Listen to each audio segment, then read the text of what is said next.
Ang sarap kumain, no? Dahil sa ating mga Pilipino, ang time ng pagkain, bonding time din.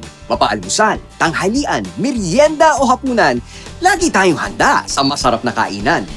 Ang pagkain din ang pangunahing pinagkukunan ng nutrisyon na kailangan ng ating katawan. Ngunit, pagkain din ang isa sa madalas na dahilan ng lifestyle-related diseases. According to the rankings from World Health Organization, the Philippines is ranked 16th overall for hypertension and 10th for kidney disease. And one of the leading causes is high sodium intake. Paano nga ba babalansihin na ma-enjoy pa rin ang sarap ng pagkain na walang masamang dulot sa kalusugan?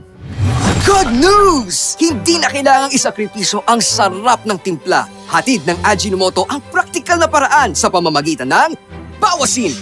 Bawasan ang asin at panatilihing masarap ang lutuin. Simple lang. Sa tulong ng Ajinomoto Umami Seasoning at Ajiglisa Less Sodium, kayang pasarapin ang pagkain without the worries on sodium intake. Compared with salt, ang Ajinomoto Umami Seasoning ay merong 1/3 content ng sodium. Sa simpleng substitution lang, maaari nang mapababa ang sodium intake ng up to 40%, habang napapanatiling masarap ang dishes. Ang Ajiginisa Less Sodium naman ay 30% less in sodium, providing the same meaty gisa deliciousness without the worries on sodium intake. Sa tulong ng Ajiginisa, bawat lutuin kaya ng mas pasarapin ng di nag-aalangan sa kalusugan.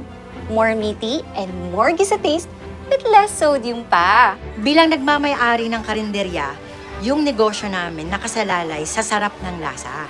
Kailangan namin ng partner na produkto para masigurong babalik-balik sila. Buti may Ajinomoto Umami Seasoning, pampasarap ng timpla. Sa bawasin ng Ajinomoto Philippines Corporation, i-enjoy ang sarap ng pagkain na walang pag-aalala sa epekto ng sodium sa kalusugan.